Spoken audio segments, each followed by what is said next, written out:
Hello future, and welcome back to the Some Minecraft Let's Play. Today we're picking up where we left off in Minecraft 1.8. I'm your host, Casey Fly. Let's play some Minecraft. So in the last episode, we explored a mine shaft. That was a ton of fun. We ran that episode more as a tutorial style episode of everything that you can expect to find in a mine shaft and how to, some rough tips on how to tackle that. We collected a ton of cobwebs, which is really going to help. For the house design in a future episode. And we also found a dungeon, which was really cool. We'll be sure to have an episode in the future about turning or converting that dungeon into a mob grinder. That'll be fun. But in today's episode, time travelers, you guys, we're doing a little bit of something else. We're going to be doing a little bit of dimension traveling. That's right. In this episode, we intend on going to the Nether. It's been a long time coming. I honestly can't believe that I managed to put it off this long, but here we go. Some things that we need for preparation. We need some iron armor, because the Nether is a little more hostile than the overworld. I mean, but that's debatable, right? Because we've seen what the night brings. So we're gonna need more arrows. The Nether is home to a variety of creatures, right? You got, let's see, in 1.8 you've got zombie pigmen and magma cubes kind of all over the place. You've got blazes and wither skeletons in specific areas of the Nether. But then you also have ghasts, right? And ghasts are these like giant screaming ghosts, fireball throwing creatures that are just an absolute menace to the Nether. That, don't get me wrong, I love all the mobs of the Nether. I'm glad they're all there. They all make the Nether fun and make it a fun game. But man, if I had to pick a most annoying mob to deal with in a good way, it would be the ghast, for sure. So we need more arrows because ghasts can be way up in the air, way out of reach. You're not easily going to be able to smack it with a sword. We do need a diamond pick for Nether portal relocation.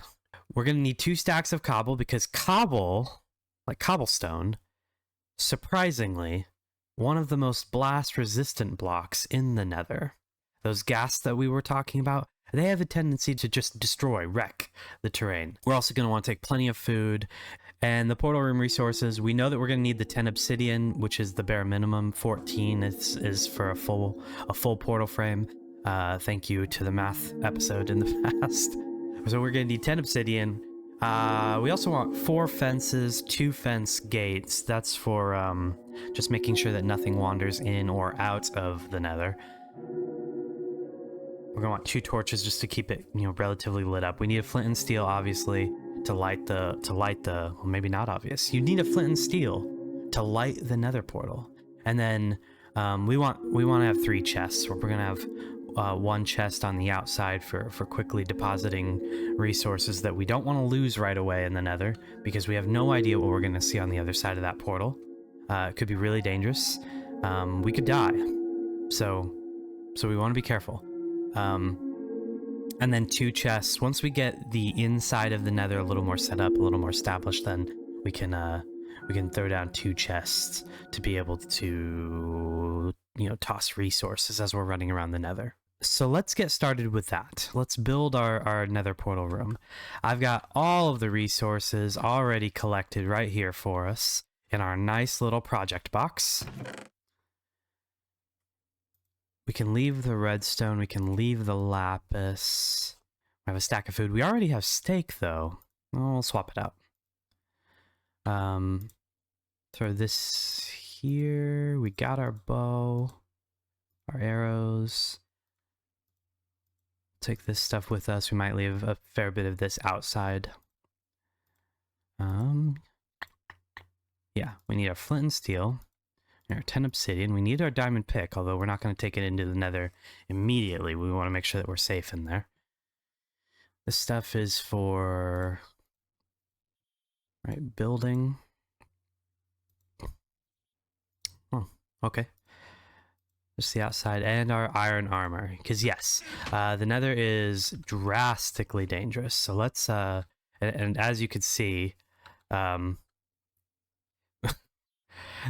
only reason the leather boots are at a higher level is because, we were careful. So, no, we weren't careful.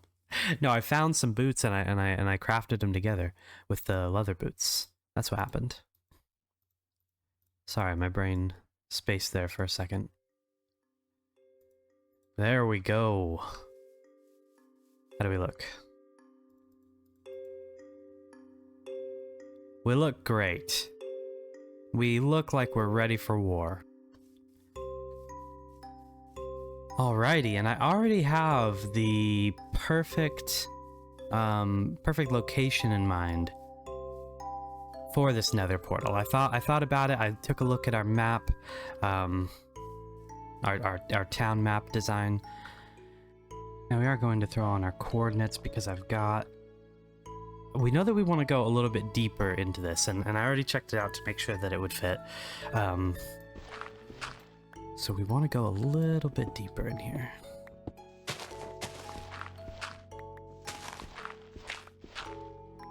Actually, we'll expand this a little bit.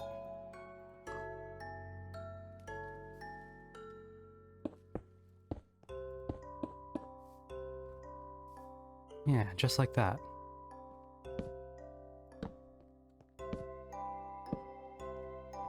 Throw down our torches. So we can see.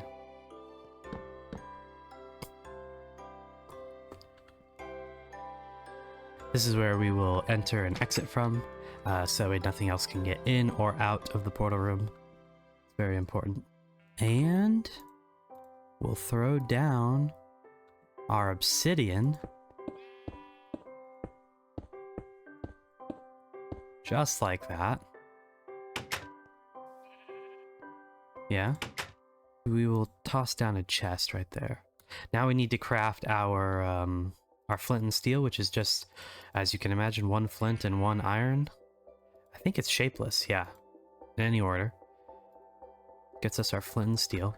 Now, before we light this thing, before we go into the nether, and the reason why I put this pocket back here is because, if you come out the wrong side, I don't want you to get trapped in a wall. We are going to throw down some of the extra stuff that we don't want to lose just yet. Probably can get by on 1 stack of arrows to start. We don't want to lose our project book. We'll leave the flint and steel out here after we've lit it. And we're probably gonna leave roughly 3/4 of our food. Alright, and I think that leaves us ready.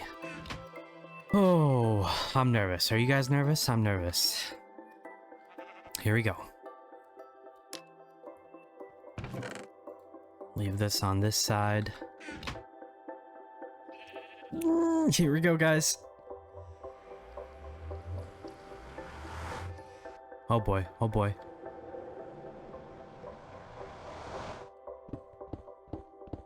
We are immediately... Uh-oh.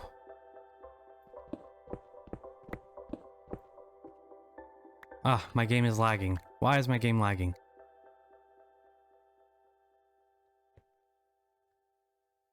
Okay. There's a zombie pigman over here. It's not gonna tell me. The nether looks like this. It looks like just a barren hellscape, right? This is this resource here is called netherrack. And as you can see there in the distance, netherrack can stay lit on fire without extinguishing. And it's also easily destroyed by gas, like we said. Be mindful of that. You got glowstone. Forms on ceilings and kind of just generates wherever, right? But then you also have this white substance which is known as quartz. This is nether quartz, I believe, in this form. Maybe it's just quartz, I don't know. Quartz is beautiful because it gives you a ton of experience when you mine it. But then quartz is also used for a lot of redstone stuff. Now these guys do not attack you until you attack them. You can look them right in the face, so they're not like Endermen. But they don't attack you until you attack them. If you attack one of them, they will all become aggressive towards you.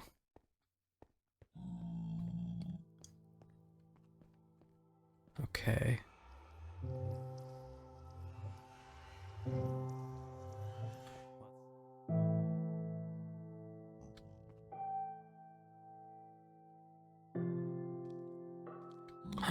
Is that? Oh man, that is the luckiest I have ever been in my life. Look at that. Alright, this, guys, is a nether fortress. This is one of the main reasons people come to the nether, is to find this structure. This structure is, like I said, home to the blazes, which will blast you with fire. A non-destructive fire. It's not like the fireballs of the gas. It will light things on fire, but it doesn't have that explosive impact. And then you can kind of see it right there. Next to the zombie pigman is something holding a sword. It's black. That's a wither skeleton right there. Awesome. This is a great spawn location. Although I'd rather, I mean, we will move the portal because I'd rather have it down there and ready to go to be able to fight and do whatever's going on down there. Oh man, that's cool. We can get to it right from there, from down there. That's really good. Awesome. Let's go back and grab our book and we'll take a look at what we're going to do here in the Nether today.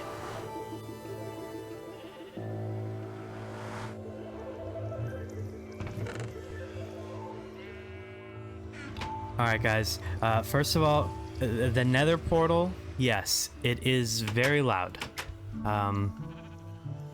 It is overwhelmingly loud, which is another reason why we moved it, we didn't move it. Another reason why we built it over here and not over by, you know, all the stuff that we run around doing. Okay, so we've got our Nether room set up on the overworld side. So what are we here for, right? What are we going to the Nether for? We are going to the Nether to collect 2 netherrack, right? I know that we just had 10 on us, and I placed it all back down, but we are going to collect 2 netherrack, at least 1 glowstone, which when you break glowstone without silk touch, it drops glowstone dust, which can be crafted into glowstone. But we want at least 1 glowstone, so that's 4 glowstone dust, and then we want we need at least 3 quartz. But just a PS, there's no limit on the amount of quartz that we're collecting. We're not going there to collect as much as we can, but we're also not stopping at just 3, right? If we see quartz, we're gonna grab it. And the 2 netherrack is for the house design. I mean, I mean, I'm so happy that we found a nether fortress, but we are not tackling the nether fortress today. We need 2 netherrack to have for our fireplace. So let's go grab the bare minimum, and then we'll grab some more stuff. All right, so the bare minimum, right? 2 netherrack, which this stuff is easy to mine. You could mine that with a stone pick. In fact, that's something that a lot of people do actually when they come into the Nether, is they just bring stone tools because they don't really need, ouch, they don't really need anything more than that. Oh, perfect. Here we go. Okay, so when we break 1, we get 2 glowstone dust, but it requires 4 glowstone dust to craft, so we are losing here, and that's okay. Sometimes I guess we're losing. We just got 4 dust there. And that is the 1 glowstone that we need, right there. We might grab a little bit more, but I really want to wait until we have silk touch. And then we're grabbing quartz.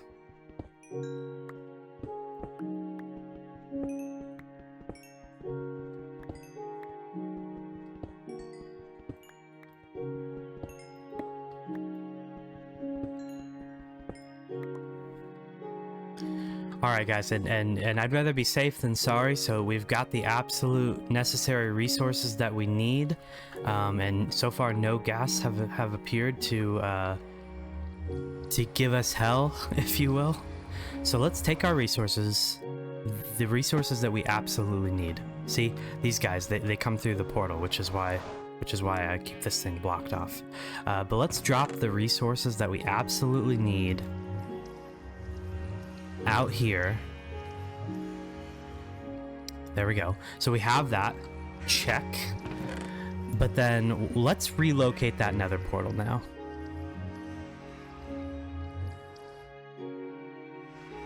We'll need our flint and steel again. Take our cobble. I really can't make use of the bucket right now. Here we go.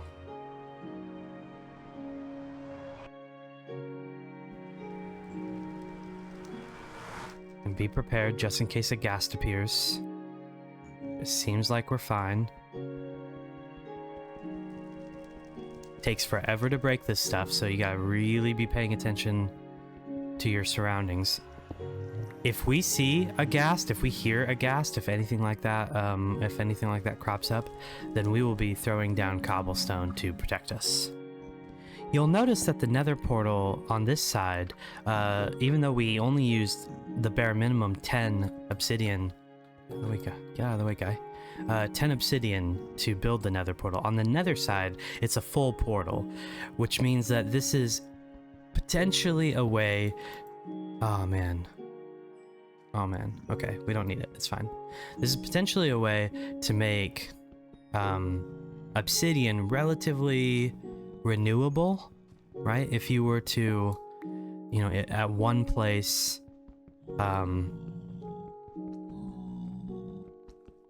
create a nether portal that you can come through, that you can go through to get to the overworld. Oh no, that looks yeah. Oh man. Okay. Let me brainstorm. Okay, so we have 9 obsidian right now. All we need is 10, which means all we need is to get 1 of these 4 obsidian. But man, are we taking a gamble, because if we lose all 4 of these, I am not sure how we would get back right off the top of my head. I'm sure there's a way. I'm sure that there's a survival strategy for getting... Oh,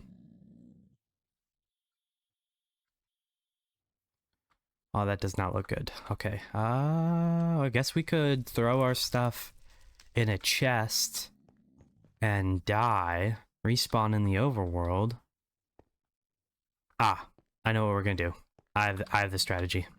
We're gonna be fine. We got this.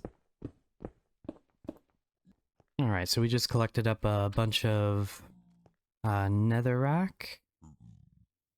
Okay. This is the level. What level are we looking at? We are looking at, you can see down there in the left corner, the bottom left corner of the information. We are looking at block 2588-3.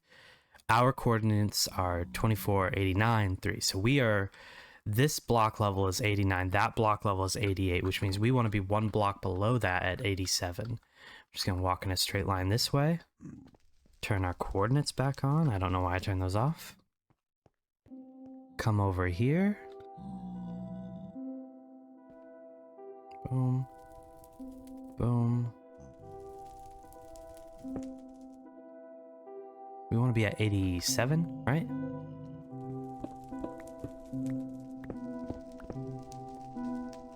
At 87. And then we'll just mine across. Eventually we will reach that overstretch out over the lava. We are crouching to make sure we do not fall. It's gonna go all the way underneath like this. Yep. There it is.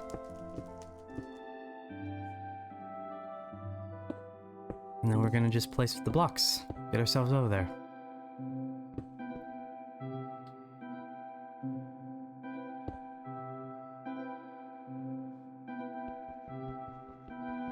going to mine up this obsidian. We're going to be pressing forward so that we can walk forward and collect that final block. Just like that. There we go. Let's go place our nether portal down, shall we? Now, nether portals are interesting because nether portals don't, I mean, they do, but they don't have a direct correlation. They do have a direct correlation to the overworld. So the nether was introduced, I think, based on the Wheel of Time series to have a little bit of a fast travel mechanic to it. One block, right, traveled in the overworld, or in the nether. One block, like, boom, and you've traveled 8 blocks distance in the overworld, which means you traveled 2 blocks and you've moved you've moved from the beginning of one chunk to the beginning of the next chunk, I think is how that math works. And so you could travel chunks like so fast, right? Chunks of distance at a time. A lot of people end up going up and breaking through the nether roof, which is bedrock. I'm sure we'll explore that someday.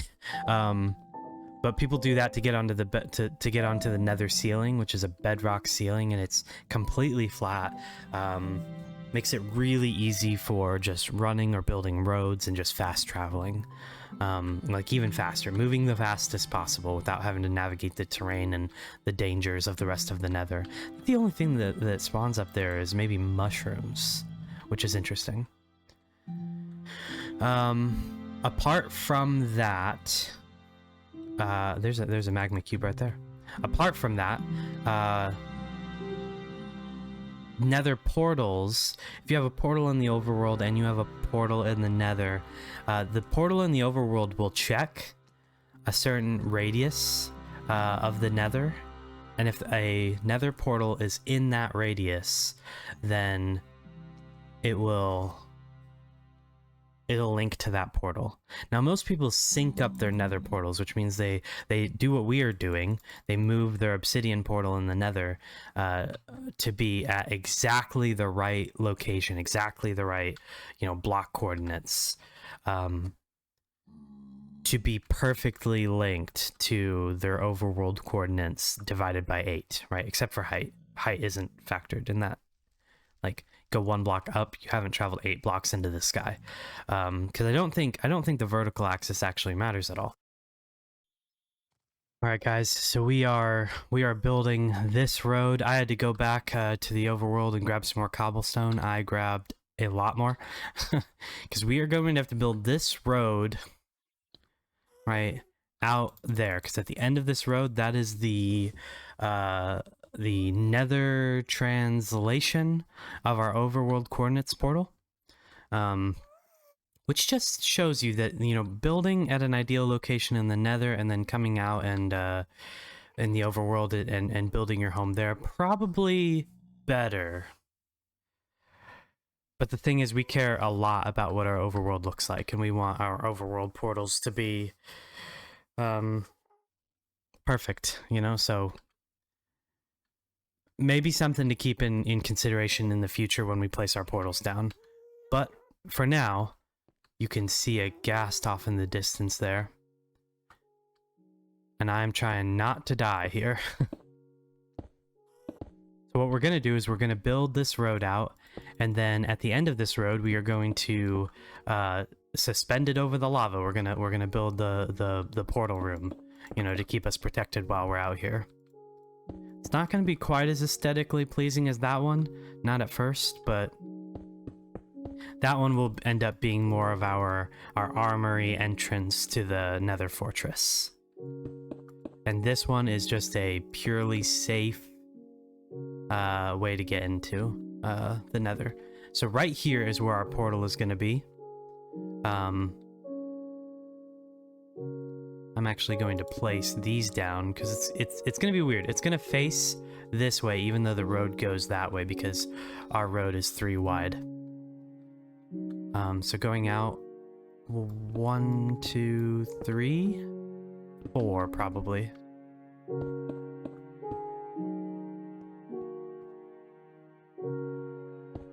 2, 3, 4, like that.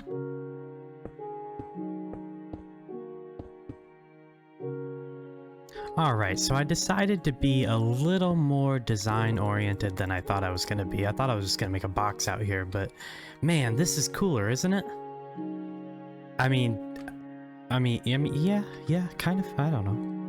I like it. Yeah. Throw something like that down.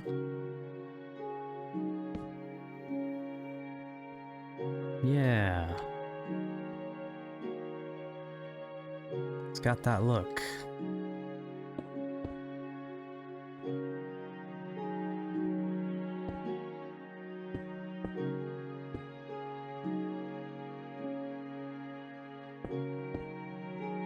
There we go. Now if we light this, this should link now. This is the proper coordinates. This should link right to please work. Yeah, perfect. Okay, cool. Now the only thing that remains is throwing down the chests on the inside in the direction we will primarily be facing. Now unfortunately when we come back through, we have the issue of facing the wall, which is the wrong way around, but nevertheless, it's good enough. It'll do. And we didn't actually need any of these arrows, so that's pretty cool. Alright guys, we have one more thing to discuss in this episode. We've got the resources that we need for the projects that lie ahead of us. But one more thing I wanted to do is I wanted to make this nether portal automatic. I want to be able to have the ability to turn it on and off. We almost have everything that we need for the project that lies ahead of us, except a comparator, which is what we're going to be making presently. Now, to make a comparator, you need, I think, 3 redstone torches in a configuration like that with a nether quartz in the middle and stone along the bottom. There it is. Bang. All right. And with that, let's go make this nether portal on-off switch. So the first thing we're going to do is actually break the nether portal. That way we can work in peace. Just like that.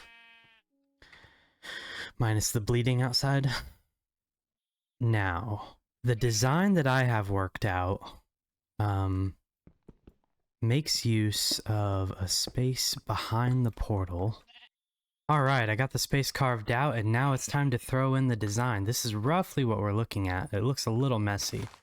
We are going to throw down a torch right here for lighting. But it's kind of like an etho hopper clock, sort of. If you have no idea what that is, don't worry, it's fine. What it means, for our purposes, is that we're going to throw down a hopper facing into a block like this, so that way it's pointed that way. And we're going to have another hopper pointing into that one. So these hoppers are now feeding back and forth, right? If we throw an item in, it's just alternating back and forth between the 2 hoppers, right? We are going to disable this one so that that doesn't happen, right? And then we're going to throw a button on this side so that we can turn that torch off, allowing the transfer to happen. Okay? Next, we are going to take a comparator signal out of this one so that when it receives an item, the comparator lights up. We're going to take a repeater out of that so we can boost the signal. Running all the way around like this. And then right here is going to be one of our dispensers. And that is where we're going to throw... The water bucket goes down here. When we do this, it'll send out the signal, right? That will dispense the water bucket. but then it'll hit it with a second pulse, which will then pick up the water bucket. That is what's happening in that dispenser right there. Now on top of that dispenser, we're going to have a block, and then another dispenser goes right here.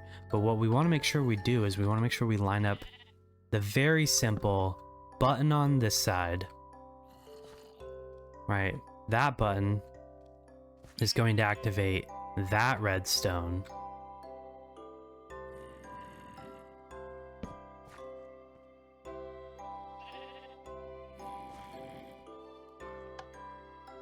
Right, which doesn't affect this bottom dispenser at all, but will activate this top dispenser, which is where we're going to throw all of this flint and steel.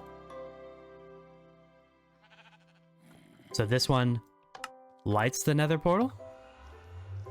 This one breaks the nether portal and then picks up that bucket of water again. And then we are going to close this off just like that. Nothing will spawn in there because we have the torches. And boom, we have an on and off nether portal. Now that's nice because that means that so one of the features of nether portals is that though there's not necessarily the other side of the inside the nether is not necessarily loaded, nether portals, when you're within range keeping portal loaded, can allow zombie pigmen and stuff like that to wander through. There's actually entire gold farms that are built on that principle of making gigantic portals, so that you have the most zombie pigmen coming through, and then zombie pigmen, when you kill them, they drop like gold ingots and stuff. We will definitely be making one of those in the future. I've never actually made one before, so that'll be exciting. But this will provide an on-off switch. It'll also cancel out the noise so that we won't have to deal with the consistent noise anytime we're nearby. But that is the power of nether quartz, which allowed us to make a comparator to pull a signal out. That's going to be important information later. Well, that's a wrap on this episode, guys. You know, we're far from subduing the nether, but I think we're off to a pretty good start. I really want to thank you guys. We did it. We made it to episode 10. And now, I think it's to permanently set it on our horizon. One of our next goals is to make it to episode 20.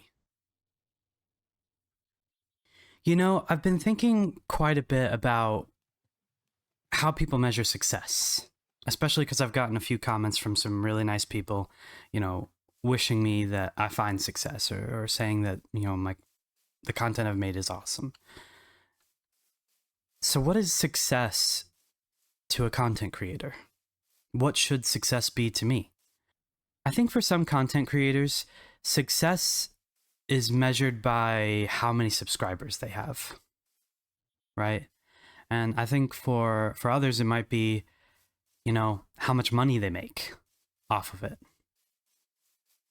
I hope for me that, you know, my success is measured by how much I've grown over these last 10 episodes.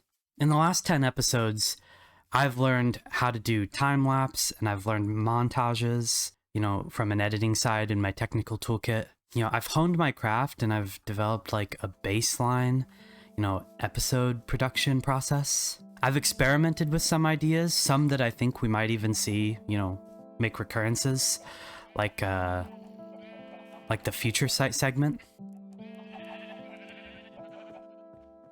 And I've got a couple of different episode styles to my name, you know, including, you know, we've had some slow-paced episodes, we've had some, you know, quicker-paced episodes. And so when I consider what has been my success, you know, what does success look like for me? I think it's just continuing that. You know, it's continuing to grow, continuing to develop my skills. I want to be a really good content creator.